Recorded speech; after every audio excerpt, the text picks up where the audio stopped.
नमस्कार दोस्तों, मैं आपके सबके दोस्त कैंसर विशेषज्ञ डॉक्टर ऑर्थो बासु बोल रहा हूं। और आज हम लोग एक बहुत ही दिलचस्प, बहुत ही इंटरेस्टिंग, एकदम नया एक टॉपिक के ऊपर डिस्कशन करेंगे। आशा रखता हूं कि ये आप लोगों को अच्छा लगेगा और कोई नया नॉलेज भी आपके पास इससे आ जाएगा, जो आपका इन फ्यूचर काफी हेल्प कर सकता है। आज हम लोग बात करेंगे लिक्विड बायोप्सी के ऊपर। नॉर्मल बायोप्सी के बारे में तो आप सुने ही होंगे, जो कि कैंसर का डायग्नोसिस यानी निर्धारण के लिए बायोप्सी एकदम मस्ट है। बिना बायोप्सी का आप बता ही नहीं सकते हैं कि कैंसर हुआ है कि नहीं। लेकिन अभी एक नया कॉन्सेप्ट आ गया है जिसको लिक्विड बायोप्सी बोला जाता है। तो ये चीज है क्या, कैसे करते हैं, इसका एडवांटेज और डिसएडवांटेज क्या क्या है, आज हमारा टॉपिक यही है। इसी के ऊपर हम लोग डिटेल्स में डिस्कशन करेंगे। तो साथ में रहिए, चलिए आगे बढ़ते हैं। Let's deep dive.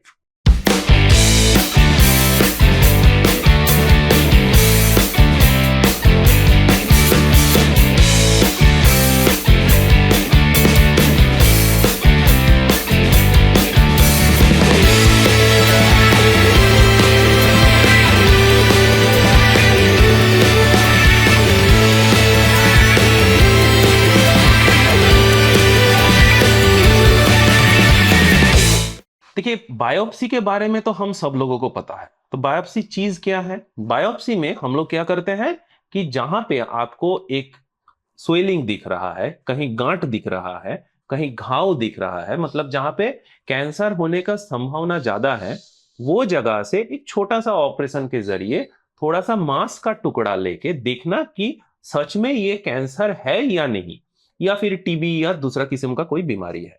ये जो बायोप्सी है ये काफी तरीके से किया जा सकता है। अगर हम लोग एक छोटा सा मांस का टुकड़ा लेते हैं तो उसको इंसिशनल बायोप्सी बोला जाता है। अगर हम लोग पूरी ट्यूमर को काट के निकाल देते हैं तो उसको एक्सिशनल बायोप्सी बोला जाता है। अगर हम लोग एक सुई डाल के निडल बायोप्सी करते हैं तो उसको ट्रूकट बायोप्सी बोला जाता है। तो ये सारे ट्रेडिशनल प्रोसीड्योर है और ये सारे इन्वेसिव प्रोसीड्योर है, यानी ये सारे प्रक्रियाओं में चीड़-फाड़ का जरूरत पड़ता है। बाद में टाका लगाने का जरूरत पड़ सकता है। वो जहां से हम बायोप्सी कर रहे हैं वो जगह को सुन्न करने का जरूरत पड़ सकता है, और ये नॉर्मली ओटी में लेके जाके ही करते हैं। लेकिन आज जिस प्रक्रिया के बारे में हम आपसे बात करेंगे उसमें ओटी में जाने का कोई जरूरत नहीं है। उसमें शरीर में कोई चीड़-फाड़ करना, कोई टाका मारने का कोई जरूरत है ही नहीं।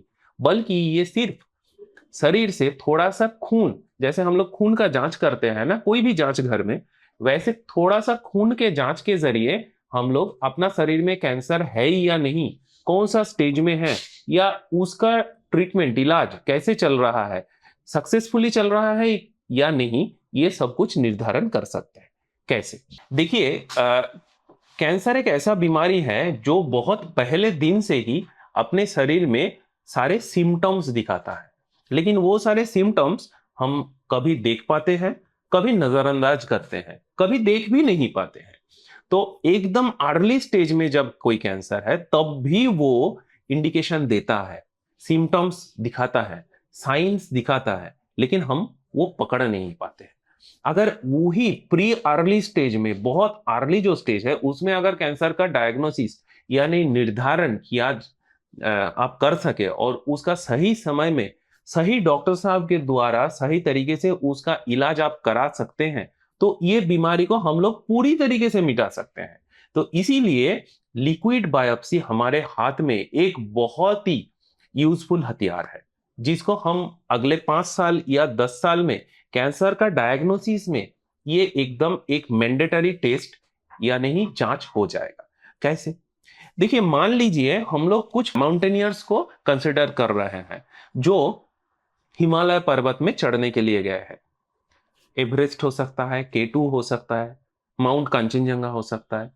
अब आप गए हैं पहाड़ चढ़ने के लिए, आप कुछ सामान साथ में लेके गए हैं जिसको आप रास्ते में इस्तेमाल करिएगा, कुछ खाना खाइएगा, टेंट में रहिएगा, पानी का बोतल यूज करिएगा। उसके बाद आपका जो पॉटी हो रहा है, आपका जो पेशाब हो रहा है, उसको भी आप पहाड़ के ऊपर ही छोड़ के आइएगा। तो कुछ दिन बाद आप पहाड़ से लौट के आ जाइएगा, लेकिन ये सारे सामान तो पहाड़ में रह जाएगा। मतलब आप नहीं है, लेकिन आप उस पहाड़ में चढ़े थे, उसका निशानियां सारे वो पहाड़ के ऊपर चोटी में मौजूद है, जिससे कि लोग समझ सकते हैं कि आप वहां पे गए थे। ऐसे ही सारे कैंसर जब शरीर में होता है, एकदम अर्ली स्टेज में वो अपना कुछ कुछ निशानियां छोड़ता है, जो खून के जरिए शरीर का हर एक ऊर्जा हर एक कोने में दोहराता रहता है। क्या क्या हो सकता है? एक है सर्कुलेटिंग ट्यूमर सेल, यानी सीटीसी। एक कैंसर कैंसर का मतलब क्या है? ये एक पिंड है, एक लंप है, जिसमें बहुत सारे सेल्स हैं। तो इसमें जैसे आपका सर से हर रोज 100 नया बाल उगते हैं, 100 पुराने बाल गिरते भी हैं, ऐसे कैंसर का जो पिंड है, जो लंप है, उसमें 100 नया कोष पैदा भी होता है हर रोज, और 100 नए कोष खत्म भी होते हैं, मर भी जाते हैं, जो खून के जरिए शरीर से निकल भी जाता है। इसी को बोला जाता है सर्कुलेटिंग ट्यूमर सेल्स।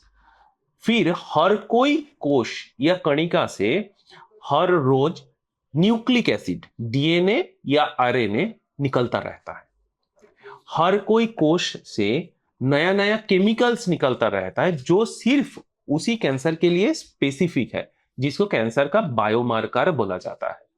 जैसे कि जिनका शरीर में प्रोस्टेट कैंसर है, प्रोस्टेट कैंसर का जो कोशिकाएं हैं, वो पीएसए यानी प्रोस्टेट स्पेसिफिक एंटीजन निकलता रहता है। जिनका शरीर में लिवर में, पीत का थैली में, पीत का नाली में या पेंक्रियाज में कैंसर है, वहां से CA 19.9 नाम का बायोमार्कर निकलता रहता है। जिसका डिंबाशय या ओवरी में कैंसर है, वहां से CA 125 नाम का केमिकल निकलता रहता है। जिसका लिवर में कैंसर है, उनका शरीर में AFP यानी अल्फा फिटोप्रोटीन निकलता रहता है। ऐसे काफी सारे बायोमार्कर्स हमारे शरीर में है। तो अगर हम किसी मरीज का शरीर में से या फिर किसी नॉर्मल आम आदमी के शरीर से थोड़ा सा ब्लड ले लें, और उसमें सर्कुलेटिंग ट्यूमर सेल या फिर circulating tumour DNA, circulating tumour RNA या फिर बायोमार्कर्स अगर रहते हैं, तो ये आप मान सकते हैं कि वो आदमी कैंसर से गुजर रहा है। भले ही उसको पता नहीं है, कोई साइन सिम्टम नहीं है, बीमारी अर्ली स्टेज में है इसीलिए पता नहीं चल रहा है, लेकिन उसका शरीर में कहीं ना कहीं कैंसर छुपा हुआ है। अब ये जो टेस्ट है, इसको हम लोग मेडिकल परिभाषा में स्टोइशियोमेट्रिक बोलते हैं। स्टोइशियोमेट्रिक का मतलब क्या है? अगर आपका शरीर में कैंसर अर्ली स्टेज में है, तो ये बायोमार्कर्स या फिर cancer tumour cells, circulating tumour cells या फिर सर्कुलेटिंग ट्यूमर डीएनए का परिमाण या अनुपात कम होगा, अमाउंट कम होगा। और अगर किसी का स्टेज 4 का कैंसर है, जिनका पूरा शरीर का हर एक पुर्जे में कैंसर फैल चुका है, उनका शरीर में ये सर्कुलेटिंग ट्यूमर सेल्स भी ज्यादा होंगे, सर्कुलेटिंग ट्यूमर डीएनए भी ज्यादा होंगे, और ब्लड में यानी खून में बायोमार्कर्स का लेवल भी ज्यादा होंगे। तो ये हम लोगों को कैसे हेल्प करता है? बहुत सारे तरीकों से लिक्विड बायोप्सी हम लोगों को हेल्प कर सकता है। कैसे? देखिए, अगर एक नॉर्मल आदमी का, एक आम आदमी का आप शरीर में सर्कुलेटिंग ट्यूमर सेल या फिर सर्कुलेटिंग ट्यूमर डीएनए या बायोमार्कर मिल गया, तो उनका शरीर में कैंसर कहीं ना कहीं छुपा हुआ है। तो ये आपको एक नॉर्मल आदमी में, जैसे हम लोग सालाना या हर 6 महीने में रूटीन ब्लड टेस्ट करते हैं, तो उसी ब्लड टेस्ट के साथ एक लिक्विड बायोप्सी करा लीजिए।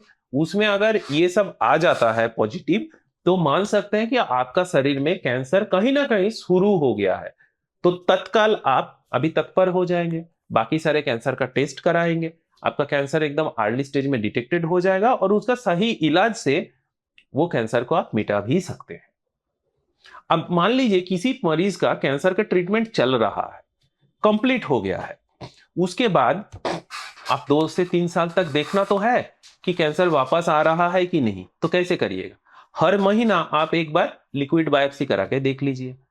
थोड़ा सा 5 ml ब्लड तो शरीर से जाएगा, उसमें अगर कैंसर सेल वापस आ जाता है या फिर बायोमार्कर्स वापस आ जाता है या फिर कैंसर सेल से निकला हुआ डीएनए या आरएनए मिल जाता है, तो आप समझ सकते हैं कि कैंसर अभी भी आपका शरीर में जिंदा है, वो खत्म नहीं हुआ है। तो उस हिसाब से उसका ट्रीटमेंट आगे बढ़ेगा। या फिर मान लीजिए किसी पेशेंट स्टेज 4 का कैंसर से गुजर रहा है, जो कि क्योरेबल नहीं है, इम्यूनोथेरेपी चल रहा है उनका जिंदगी को और लंबा करने के लिए, लेकिन वो इम्यूनोथेरेपी काम कर रहा है कि नहीं, कैसे समझिएगा? अगर आप हर महीना एक बार करके लिक्विड बायोप्सी करा रहे हैं और उसमें जो सर्कुलेटिंग ट्यूमर डीएनए या सर्कुलेटिंग ट्यूमर सेल या बायोमार्कर का लेवल कम हो रहा है, तो आप समझ सकते हैं कि जो भी ट्रीटमेंट आप ले रहे हैं, भले वो केमोथेरेपी हो, हार्मोन थेरेपी हो, इम्यूनोथेरेपी हो, वो काम कर रहा है। लेकिन अगर ये ट्यूमर सेल या बायोमार्कर का लेवल बढ़ रहा है, तो आप समझ सकते हैं कि जो भी थेरेपी आप ले रहे हैं वो कोई काम की नहीं। तो आपको फर्स्ट लाइन छोड़ के सेकेंड लाइन थेरेपी में जाना पड़ेगा या फिर थर्ड लाइन थेरेपी में जाना पड़ेगा। तो इसके लिए कोई चीर फाड़ का जरूरत नहीं है, कोई टाका लगाने का जरूरत नहीं है, कभी कोई ओटी में भी घुसने का जरूरत नहीं है। सिर्फ एक नॉर्मल खून के जांच के जरिए आप ये पकड़ सकते हैं कि आपका शरीर में कैंसर है भी या नहीं, या फिर आपका शरीर में कैंसर वापस आया है कि नहीं, या फिर स्टेज 4 का किसी मरीज का शरीर में जो थेरेपी चल रहा है वो असरदार हो रहा है या नहीं। तो सोचिए, बिना चीर फाड़ का सिर्फ 5 ml ब्लड के जरिए आप समझ सकते हैं कि आपका शरीर में कैंसर का स्थिति क्या है। तो कितना असरदार और कितना लाजवाब ये जांच की तरीका है। अब देखिए, हाँ, इसका जैसे इतने सारे एडवांटेजेस हैं, कुछ ना कुछ डिसएडवांटेजेस भी है। जैसे कि ये जो बायोमार्कर्स है ये हमेशा कैंसर से ही निकलेंगे ये कोई जरूरी नहीं है, ये नॉर्मल बिनाइन कंडीशन में भी निकल सकता है।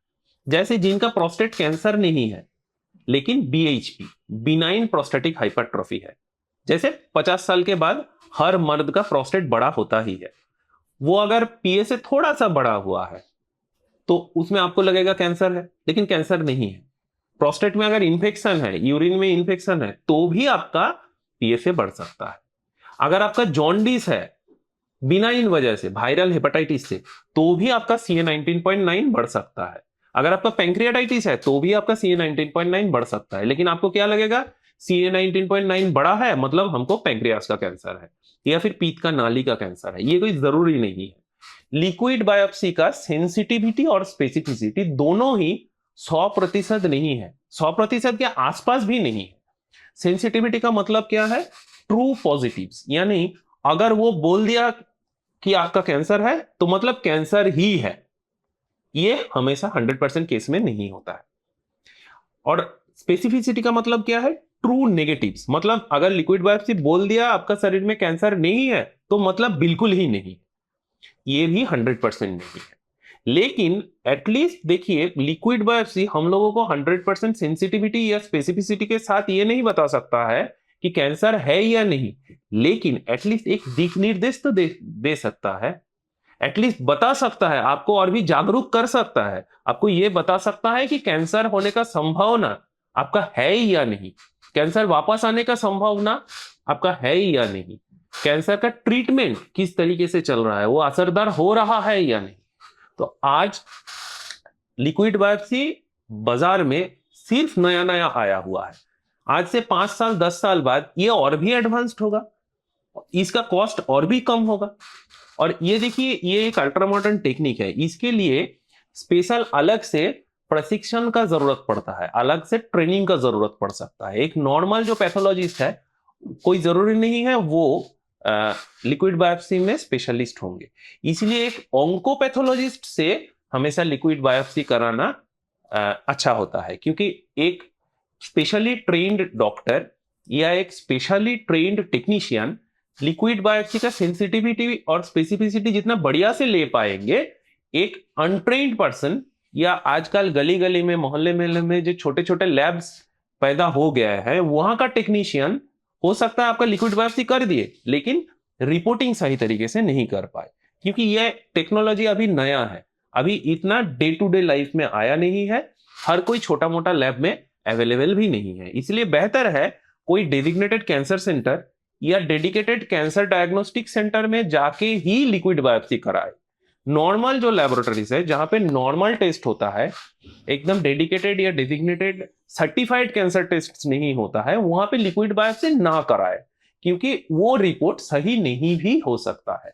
इसीलिए लिक्विड बायोप्सी देखिए एक ऐसा चीज है जो बिना चीर फाड़ का बिना टाका का, बिना सुन करके, बिना कोई इन्वेसिव प्रोसीड्योर, सिर्फ थोड़ा सा खून जांच के जरिए आपका शरीर में कैंसर है या नहीं, कैंसर का स्थिति क्या है, स्टेज क्या है, उसका कंट्रोल कैसा है, इसके बारे में सारी इंफॉर्मेशन आपको दे सकता है।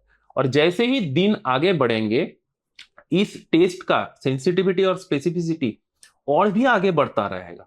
तो आइए हम ये नया टेक्नोलॉजी को एडप्ट करें और इसके जरिए एक कैंसर मुक्त दुनिया बनाने का शपथ लें। नीचे दिए हुए मेरा डिजिटल प्लेटफॉर्म्स के हैंडल्स के जरिए आप मेरा पोस्ट्स, वीडियोस और ब्लॉग्स के साथ रेगुलर जुड़ सकते हैं। मेरा निजी सलाह या कंसल्टेशन के लिए ये नंबर से आप हमसे डायरेक्टली जुड़ सकते हैं। मेरे टीम मेंबर्स जल्द से जल्द आपसे डायरेक्टली कांटेक्ट कर लेंगे।